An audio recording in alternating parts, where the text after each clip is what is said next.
how delighted I am to be here this morning, and I really want to thank the organizers for inviting me. Thank you.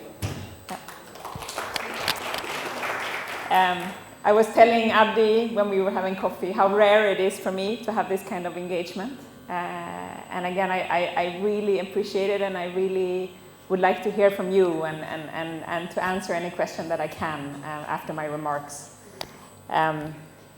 Because obviously, from the outside, we can only do a small part, right? This is your country, your processes, your government, right? And we can play a small part along the journey.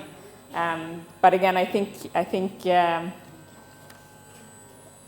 again, it's very rare for me to have this kind of engagement and really to listen to you as well. So I'm really interested in that. So I'll be around for a while. I'll be here for another few years. But so it's very good for me because I also feel like I know Somalia a little bit after 3.5 years, having worked on the country very intensely. So I was asked to talk about. I'll talk a little bit about what is HIPC, what does the debt relief mean, right? And I'll talk a little bit about what does it mean specifically to Somalia. And then I'll talk also about what is coming next, which I think is the big question that all of you have, right? What is going to change? Is anything going to change radically or not? So I'll give you some reflections. I'm not a fortune teller. I'm not going to give you any scientific arguments, but I'll give you some sense of where I think Somalia should be going and where I think it is going as well. So what is HIPC? So I'll take about maybe 15, 20 minutes. You'll tell me when I'm going too long. So HIPC again is an initiative that started in the mid-90s, given the debt burden on a lot of countries, not only African countries. There were 37 countries that have gone through HIPC and that have received more than $100 million in debt relief. And the thinking was really that the debt service payments were crowding out investments that should be done in the people, right? In infrastructure, in education, in health. And instead, all these payments were going to pay debt relief to multilateral debtors and to bilateral debtors. Somalia is one of the last countries that is going through this process. There are still a few that have not done it. Zimbabwe, Sudan, Eritrea are some of the countries that are still. Sudan started the process, but was interrupted by the civil war, right, and the coup that happened before. So Somalia, again, from our point of view and from Washington point of view, is one of the few countries in the last 10 years that have made this journey, right, and they have made significant progress, right. It hasn't been easy in Somalia.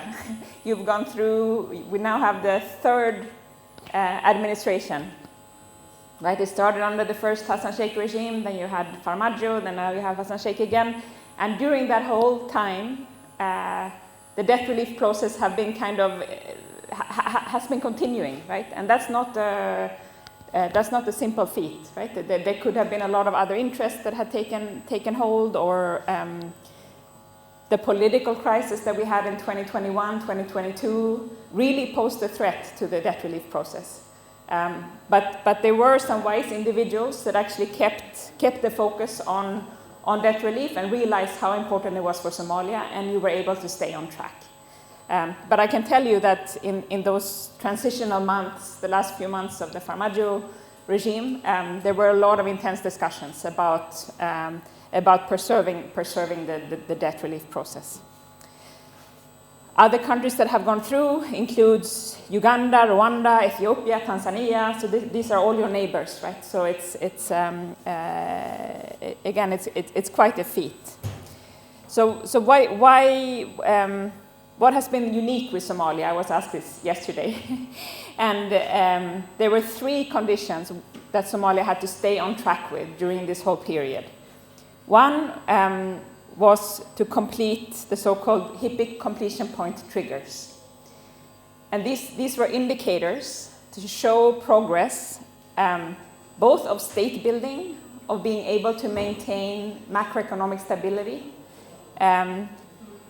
and in my mind, importantly for Somalia, it was about intergovernmental agreements. So I don't know if you have had a chance to look at the completion point triggers, but they are about intergovernmental agreements on health. There's an intergovernmental agreement on education. There's an intergovernmental agreement on customs, right? Harmonizations of customs regimes in Somalia between Bosaso, Kismayo, and Mogadishu. And this was actually the only one that was not achieved. So a decision had been made to move forward in any case, and that there will be a waiver granted. But in my mind, I think we need to reflect a little bit, why was this not achieved, right? And that comes down to politics and to state building and to the challenges that will continue facing Somalia going forward, right? This challenge to achieve, to agree on tariffs and to apply them in the ports. And I assume, but I would like to hear from the private sector on this later, that this is what the private sector wants, right? They don't want a million different tariffs. And on top of it, if you want to join the East African community, which you have, right, which is great, and really we should celebrate that, but that means harmonization even with outside actors, right? So first in my mind, Somalia has to harmonize within the country on various different things, right? So HIPIC was about supporting you to do that, to have those agreements and to be able to move forward. You also had to stay on track with implementing your development plan. This is called a PRSP. And you also had to create a track record for macroeconomic stability. And this was done through an IMF program, which has been running in parallel with the HIPIC program. So again, we can come back to it, and I think this is really interesting, the way that state building runs in parallel with the economic reform.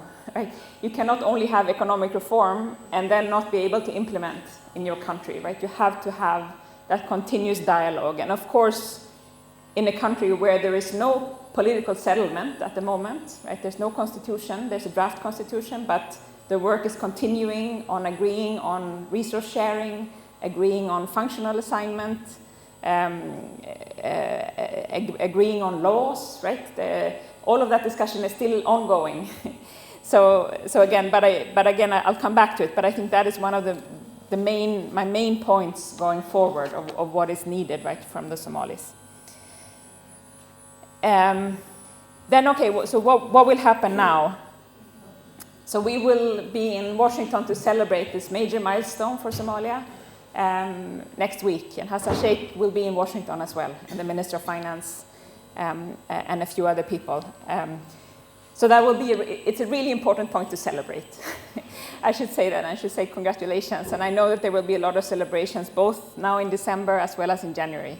But it is worth, because I think it's so significant for Somalia to have shown this commitment. And again, it's recognized in the world. It's recognized by all the partners that have been supporting you along the way. You had Norway providing a bridge loan at HIPIC decision point. You had UK being the HIPIC champions. And you've had all the other partners supporting you throughout this reform process, along with the World Bank and the IMF. So again, I just want to recognize that we need to celebrate this. But it doesn't mean that the reforms should stop. Right? And in my mind, things will not look drastically different the day after debt relief.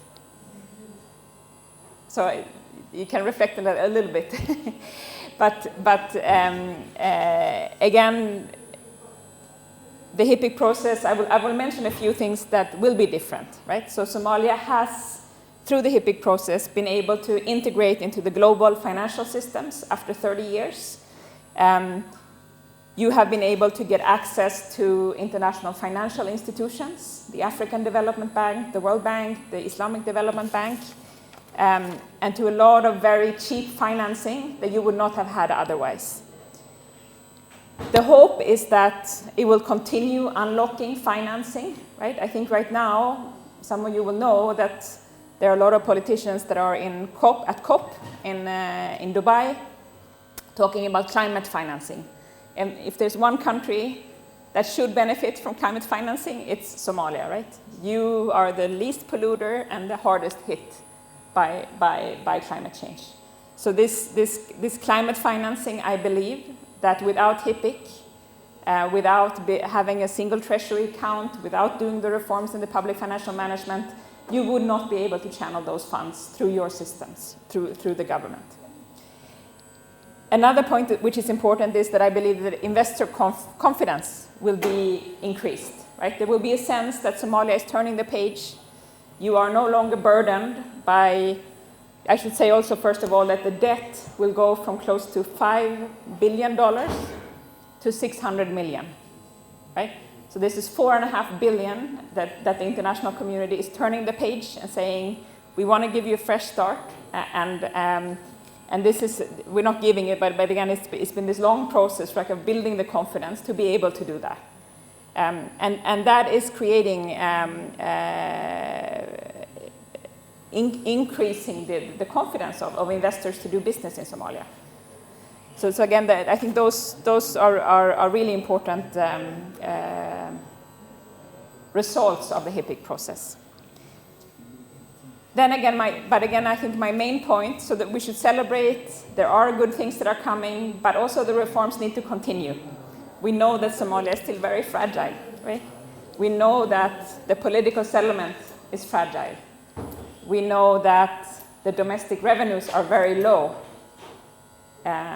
Today, according to our calculations, Somalia cannot take on any debt that is not very, very concessional, as we call it, which is very, very favorable, right? Because simply there's no money to pay back with, right?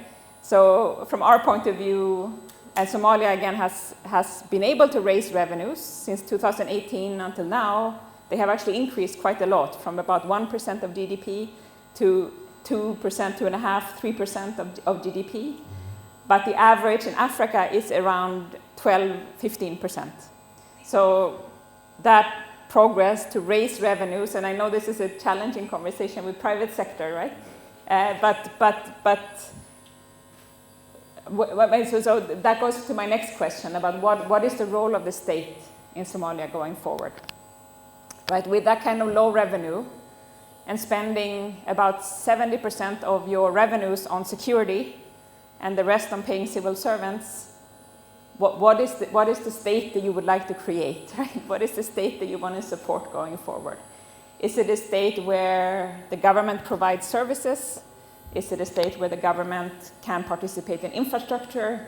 Then it's going to need more growth, and it's going to need more revenues. So some of the reforms that we see as critical, continuing with, right? You're not starting from zero, but these are reforms that were integrated into the HIPIC. They were part of the IMF program. They have also been part of our reform programs.